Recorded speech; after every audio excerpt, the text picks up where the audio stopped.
మనకి ఆగస్టు 16 రెండవ శుక్రవారం రోజున వరలక్ష్మి వ్రతం రాబోతుంది కదండి. వరలక్ష్మి వ్రతం రోజున లక్ష్మీదేవి అమ్మవారి పూజను నేను ఏ విధంగా చేసుకుంటానో ఈ వీడియోలో షేర్ చేస్తానండి. నా వీడియో మీకు నచ్చినట్టయితే చిన్న లైక్ అయితే ఇవ్వండి. శ్రావణ మాసంలో పౌర్ణమికి ముందు వచ్చే శుక్రవారం రోజున వరలక్ష్మి వ్రతాన్ని చేసుకుంటారు. ఈ వరలక్ష్మి వ్రతాన్ని ఇంట్లో ఎలా జరుపుకోవాలి, పూజా విధానం గురించి ఈ వీడియోలో తెలుసుకుందాం. శ్రావణ మాసంలో పౌర్ణమికి ముందు వచ్చే శుక్రవారం లేదా రెండో శుక్రవారం నాడు వరలక్ష్మి వ్రతాన్ని జరుపుకుంటారు. మహిళలు దీర్ఘకాలం సుమంగళిగా ఉండేందుకు ఈ వ్రతం ఆచరించడం తప్పనిసరి. అంతేకాదు, సిరుల తల్లి లక్ష్మీదేవిని పూజించడం వల్ల అష్ట ఐశ్వర్యాలు లభిస్తాయని మన అందరి నమ్మకం. ఈ 2024 సంవత్సరంలో వరలక్ష్మి వ్రతం అంటే రెండవ శుక్రవారం ఆగస్టు 16వ తేదీన వచ్చింది. ఆగస్టు 16వ తేదీ రెండవ శుక్రవారం రోజున వరలక్ష్మి వ్రతం జరుపుకుంటారు. ఎవరికైనా రెండవ వారం కుదరకపోతే మూడో వారం కానీ నాలుగో వారం కానీ వరలక్ష్మి వ్రతాన్ని జరుపుకోవచ్చు. లేదంటే మొదటి వారంలో అయినా జరుపుకోవచ్చు. వరాలిచ్చే వరలక్ష్మీదేవి వ్రతాన్ని ఆచరించడానికి ఏ నియమాలు నిష్టలు అవసరం లేదు. నిశ్చలమైన భక్తి ఏకాగ్రత ఉంటే చాలు. వరలక్ష్మి వ్రతం ఎంతో మంగళకరమైంది.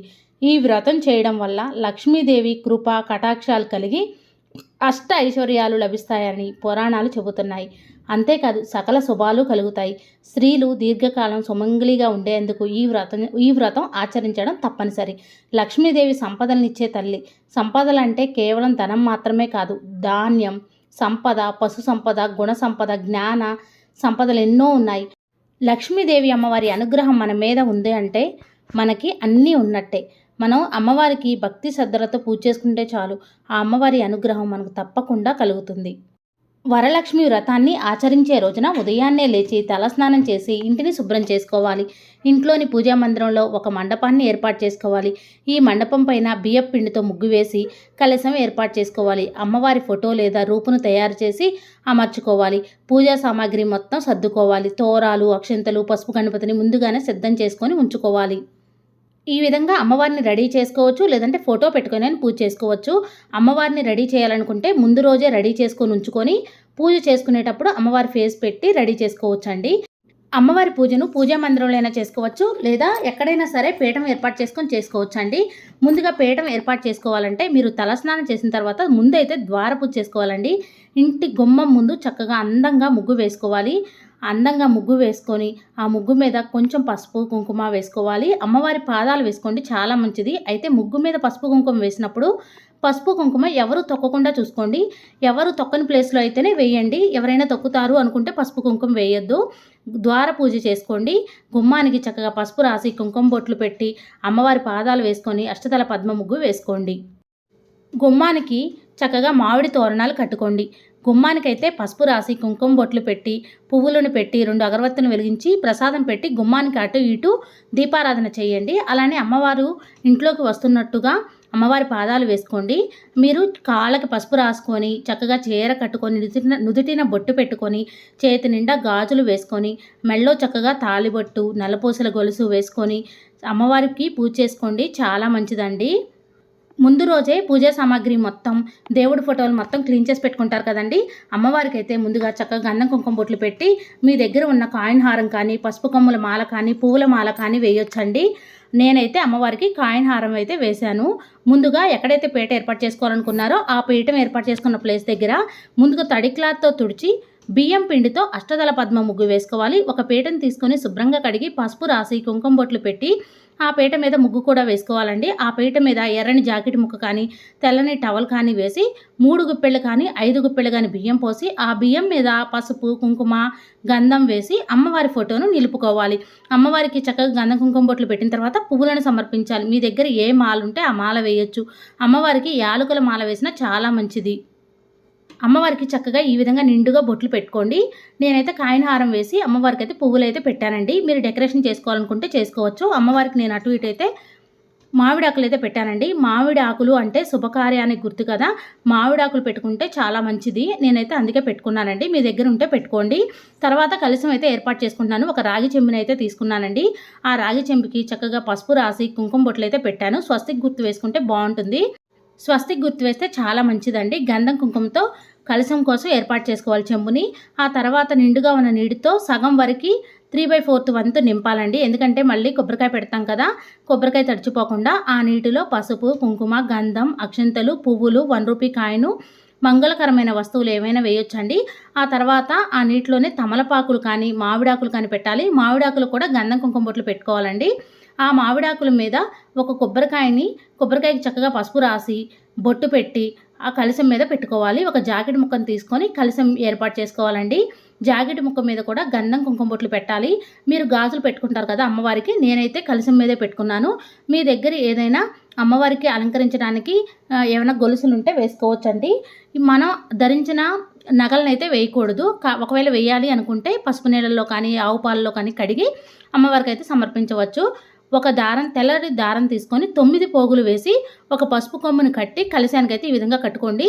కట్టిన తర్వాత కలశం అయితే ఏర్పాటు అయిపోయిందండి. కలశంని ఎలా ఏర్పాటు చేసుకోవాలంటే ఒక ప్లేట్ తీసుకొని ఇత్తడి ప్లేట్ తీసుకోవాలి. ఆ ఇత్తడి ప్లేట్కి గంధం కుంకుమ బొట్లు పెట్టి 3 గుప్పిళ్ళు కానీ 5 గుప్పిళ్ళు కానీ బియ్యం పోసి ఆ బియ్యం మీద పసుపు, కుంకుమ, గంధం వేసి కలశాన్ని ఏర్పాటు చేసుకోవాలి. నేనైతే కలశం ఏర్పాటు చేసుకొని పక్కన అలా ఉంచానండి. అమ్మవారికి అటు ఇటు గజములు పెట్టుకున్నాను. గజములు కూడా గంధం కుంకుమ బొట్లు పెట్టి పువ్వులను సమర్పించాను. ముందుగా మనం ఏ పూజ చేసినా విఘ్నాలు కలగకుండా ఉండడానికి గణపతి పూజ చేసుకుంటాం కాబట్టి ఒక ప్లేట్లో తమలపాకు పెట్టుకున్నాను. ఆ తమలపాకు మీద పసుపు గణపతిని అయితే పెట్టుకున్నానండి. గణపతి విగ్రహం ఉంటే పెట్టుకోవచ్చు. గణపతికి కూడా గంధం కుంకుమ బొట్లు పెట్టాను. ఓం గం గణపతియే నమః అనుకుంటూ పువ్వులతో అక్షంతలతో పూజ చేసుకోవచ్చు. ముందుగా వినాయక స్వామికి పసుపు, కుంకుమ, గంధం, అక్షంతలు, పువ్వులు అలానే వస్త్రం సమర్పించాలి. గణపతి అష్టోత్తరం చదువుకుంటూ పువ్వులతో అక్షంతలతో పూజ చేసుకుంటే మంచిదండి. తర్వాత వినాయక స్వామి దగ్గర తాంబూలం అయితే పెట్టాను. 2 అరటిపళ్ళు, ఆకు, ఒక్క పెట్టానండి. స్వామివారికి ప్రసాదంగా బెల్లం ముక్కైనా అరటిపండైనా పెట్టొచ్చు.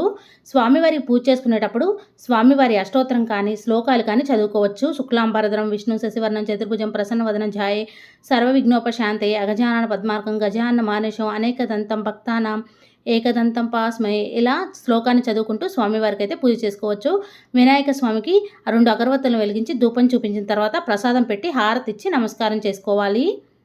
అమ్మవారి పూజలో కామాక్షి దీపాన్ని వెలిగించుకుంటే చాలా మంచిది. కామాక్షి దీపం అంటే కోరికలు నెరవేర్చే దీపం. గణపతి పూజ కంప్లీట్ అయిన తర్వాత కామాక్షి దీపాన్ని కూడా వెలిగించుకోవాలి. కామాక్షి దీపాన్ని కూడా గంధం కుంకుమ బొట్లు పెట్టి 2 అక్షంతలు పువ్వులు పెట్టి నమస్కారం చేసుకోవాలి. వినాయక స్వామి పూజ కంప్లీట్ అయిన తర్వాత కలశం దగ్గర కూడా పూజ చేసుకోవాలి. తర్వాత తోరం కూడా తయారు చేసుకోవాలండి. తోరం ఎలా తయారు చేసుకోవాలంటే తెల్లటి దారాన్ని 5 లేక 9 పోగులు తీసుకొని దానికి పసుపు రాయాలి. ఆ దారానికి 5 లేక 9 పోగులు కట్టి ముడులు వేయాలి. అంటే 5 లేక 9 పోగుల దారాన్ని ఉపయోగించి 9 ముడులతో తోరాన్ని తయారు చేసుకోవాలి. ఒక్కొక్క ముడిలో పువ్వుని పెట్టి తోరం తయారు చేసుకోవచ్చు. పీఠం వద్ద ఉంచి పుష్పాలు, పసుపు, కుంకుమ, అక్షంతలు వేసి తోరాలను కూడా పూజ చేసుకోవాలి. వినాయక స్వామి పూజ అయితే అయిపోయింది కదండి. ఆ తర్వాత కలశం దగ్గర తోరం దగ్గర కూడా పూజ చేసుకోవాలి. తర్వాత కలశం దగ్గర కూడా పూజ చేసుకోవాలండి. వరలక్ష్మి వ్రత కథ పుస్తకం అయితే ఉంటుంది. ఆ పుస్తకంలో చూసుకుంటూ చదువుకుంటూ పూజ అయితే చేసుకోవచ్చు. లేదంటే ఫోన్లో పూజారి చేత వీడియో ఉంటుందండి, అది డౌన్లోడ్ చేసుకొని పెట్టుకొనైనా పూజ చేసుకోవచ్చు. కలశం దగ్గర అయితే మంత్రాలు చదువుకుంటూ పసుపు, కుంకుమ, గంధం, అక్షంతలు, పువ్వులు సమర్పించాలి. ఆ బుక్లో చూసుకుంటూ అంబికలశ పూజ అని ఉంటుంది. ఆ మంత్రాన్ని అయితే చదువుకోవాలండి. కలశముఖే విష్ణు కంటే ఇలా ఉంటుంది శ్లోకం. ఆ శ్లోకాన్ని అయితే చదువుకుంటూ కలశం దగ్గర పసుపు, కుంకుమ, గంధం, అక్షంతలు, పువ్వులు అయితే సమర్పించాలి. తర్వాత తోరం దగ్గర కూడా పూజ చేసుకోవాలండి. తోరం దగ్గర పూజ చేసుకునేటప్పుడు బుక్లో చదువుకుంటూ లేదా ఫోన్లో పెట్టుకుంటూ చదువుకోవాలండి. ఓం చంచలాయ నమః పాదవ పూజయామి, ఓం చపలాయ నమః జనుని పూజయామి ఇలా మంత్రాలు చదువుకుంటూ తోరం దగ్గర పసుపు, కుంకుమ, గంధం, అక్షంతలు, పువ్వులు అన్నీ సమర్పిస్తూ పూజ అయితే చేసుకోవాలండి. తర్వాత వరలక్ష్మీదేవి అమ్మవారి దగ్గర అయితే పూజ చేసుకోవాలి. అమ్మవారి అష్టోత్తరం అయితే చదువుకోవాలండి. ఓం ప్రకృత్యై నమః, ఓం వికృత్యై నమః, ఓం విద్యాయ నమః, ఓం సర్వభూత భీరిత ప్రదాయ నమః, ఓం శ్రద్ధాయ నమః, ఓం విభుక్తై నమః, ఓం ఇలా చదువుకుంటూ అమ్మవారికి పసుపు, కుంకుమ, గంధం, అక్షంతలు, పువ్వులు అన్నీ సమర్పించాలి. ఓం శ్రీ మాత్రే నమః అనుకుంటూ అమ్మవారి దగ్గర కుంకుమార్చన అయితే చేసుకోవాలండి. అమ్మవారి దగ్గర తాంబూలం అయితే పెట్టుకోవాలి. తర్వాత నేనైతే అమ్మవారి దగ్గర ₹1 కాయిన్స్ కూడా పెట్టుకున్నాను. పసుపు కొమ్ములతో, చిట్టి గాజులతో, గోమతి చక్రాలతో కూడా పూజ చేసుకోవచ్చు. అమ్మవారి అష్టోత్తరం, సహస్రనామం చదువుకుంటూ పువ్వులతో, అక్షంతలతో, మంగళకరమైన వస్తువులతో, పసుపు కొమ్ములతో పూజ అయితే చేసుకోవచ్చండి. అన్ని మంత్రాలు చెప్పడం నాకు వీలవ్వదు కదండీ. అందుకే నేను నాకు తెలిసినవి కొన్ని చెప్పుకుంటూ ఈ వీడియో అయితే షేర్ చేస్తూ ఉన్నాను. మామూలుగా మంత్రాలన్నీ కావాలంటే వరలక్ష్మి వ్రత కథ పుస్తకం అయితే తప్పనిసరిగా మన దగ్గర ఉండాలండి. లేదంటే పూజారి పూజ చేయించే వీడియో అయినా డౌన్లోడ్ చేసుకొని పెట్టుకోవాలి. అప్పుడు మాత్రమే పూజ మంచిగా అర్థమవుతుంది. అమ్మవారి దగ్గర అయితే చక్కగా అష్టోత్తరం సహస్రనామం చదువుకుంటూ లేదా ఫోన్లో వినుకుంటూ పువ్వులతో అక్షంతలతో పూజ చేసుకున్న తర్వాత అమ్మవారి దగ్గర తాంబూలం కూడా పెట్టిన తర్వాత అమ్మవారి దగ్గర ప్రసాదాలు అయితే నివేదించాలి. అమ్మవారికి ప్రసాదాలు 3 కానీ 5 కానీ 9 కానీ 11 ప్రసాదాలను నివేదించవచ్చు. అమ్మవారికి 11 ప్రసాదాలు నైవేద్యంగా పెడితే చాలా మంచిది. అమ్మవారి దగ్గర ఎరుపు రంగు కానీ ఆకుపచ్చ రంగు కానీ గాజులు పెట్టుకుంటే చాలా మంచిదండి. చక్కగా అమ్మవారి దగ్గర ప్రసాదం పెట్టిన తర్వాత అమ్మవారికి ఒక కొబ్బరికాయను కొట్టి హారతిచ్చి నమస్కారం చేసుకోవాలండి. అమ్మవారి పూజ కంప్లీట్ అయిన తర్వాత వ్రతకథ కూడా చదువుకోవాలి. వరలక్ష్మి వ్రతం పుస్తకంలో వ్రతకథ ఉంటుందండి. అలానే పూజారి చేసే వీడియో పెట్టుకున్నారనుకోండి, అందులోనే వ్రతకథ కూడా ఉంటుంది. వ్రతకథ కంపల్సరిగా వినాలండి. నేనైతే చీర అయితే పెట్టుకున్నాను. చీరకి కొంచెం గంధం, పసుపు, కుంకుమ రాసి ఆ చీర మీద గాజులు పెట్టి ఒక పువ్వు పెట్టి నమస్కారం చేసుకోవాలి. వీలైతే తాంబూలం అమ్మవారి దగ్గరైనా పెట్టొచ్చు, చీర మీదైనా పెట్టొచ్చండి.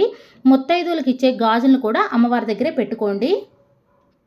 నేనైతే ఒకటి చెప్పడం మర్చిపోయానండి. కలశానికి కంకణం అయితే కట్టాలి. అలానే పీటకు కూడా కంకణం అయితే కట్టాలండి. అది నేను చెప్పడం మర్చిపోయాను. దీపాలను కూడా మంచిగా చక్కగా నూనె ఉందా లేదా పూజ చేసుకునేటప్పుడు ఒకసారి చూసుకోండి. నేనైతే చేసే ప్రసాదాలు ఏంటంటే గారెలు, పులిహార, పరమాన్నం, అలానే సేమియా కేసరి లేదా రవ కేసరి అయితే చేస్తానండి.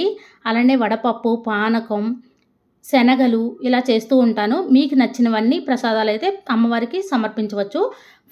పూజ అంతా కంప్లీట్ అయిన తర్వాత అయితే అమ్మవారికి చక్కగా మనస్ఫూర్తిగా దండం పెట్టుకోండి. అమ్మవారి దగ్గర కుంకుమార్చన చేసుకున్నారు కదా, ఆ కుంకాన్ని నుదుటిన పెట్టుకొని మనస్ఫూర్తిగా దండం పెట్టుకొని మీ భర్త చేత అక్షంతలు అయితే వేయించుకోండి. నేనైతే ఇక్కడ బుట్ట చూసారా, ఈ బుట్టలో అయితే ఆ ముత్తైదువులకు ఇచ్చే గాజులు అయితే పెట్టానండి. అమ్మవారి దగ్గర పెట్టండి.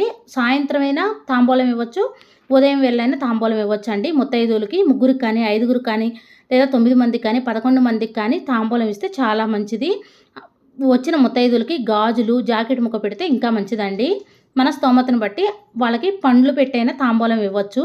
మీకు వీలుంటే అమ్మవారిని ఈ విధంగా అందంగా అలంకరించుకోండి. ఒకవేళ వీలు కాకపోతే అమ్మవారి ఫోటోని ఈ విధంగా చక్కగా పెట్టుకొని పూజ అయితే చేసుకోవచ్చు. అమ్మవారికి పూజ అంతా కంప్లీట్ అయ్యి ప్రసాదం నివేదించిన తర్వాత కొబ్బరికాయ కొట్టి హారతి ఇచ్చిన తర్వాత అగరబత్తులను వెలిగించిన తర్వాత ధూపం అయితే వేయండి. చాలా మంచిది. అమ్మవారికి హారతి ఇచ్చేటప్పుడు మీకు ఏదైనా హారతి పాట వస్తే పాడండి. అమ్మవారికి హారతి ఇచ్చినట్టు 1 కానీ 3 పాటలు కానీ పాడండి. చాలా మంచిది. నేనైతే లాస్ట్ ఇయర్ అయితే ఈ విధంగా వరలక్ష్మి వ్రతాన్ని జరుపుకున్నానండి. ఈ ఇయర్ కూడా ఇంతే సంతోషంగా జరుపుకోవాలని ఆ అమ్మవారిని అయితే కోరుకుంటున్నానండి. ఆ అమ్మవారు మన అందరినీ కూడా చల్లగా చూడాలని మనస్ఫూర్తిగా కోరుకుంటున్నానండి. ఆ అమ్మవారిని భక్తి శ్రద్ధలతో పూజిస్తే చాలు, ఆ అమ్మవారి అనుగ్రహం మన అందరిపైన ఉంటుంది. అమ్మవారికి దద్దోజనం అంటే చాలా ప్రీతికరం అండి. ప్రతి ఒక్కరూ కూడా దద్దోజనం, చలిమిడి కూడా చేయండి, పానకం కూడా చేయండి. చాలా మంచిది. నేనైతే అమ్మవారి పూజను ఈ విధంగా చేసుకున్నాను. నా వీడియో కానీ మీకు నచ్చినట్టయితే లైక్ చేయండి, షేర్ చేయండి, కామెంట్ చేయండి ఫ్రెండ్స్. కొత్త వారు ఎవరైనా మన ఛానల్ చూస్తున్నట్టయితే సబ్స్క్రైబ్ చేసుకోండి. Thank you for watching. Bye అండి.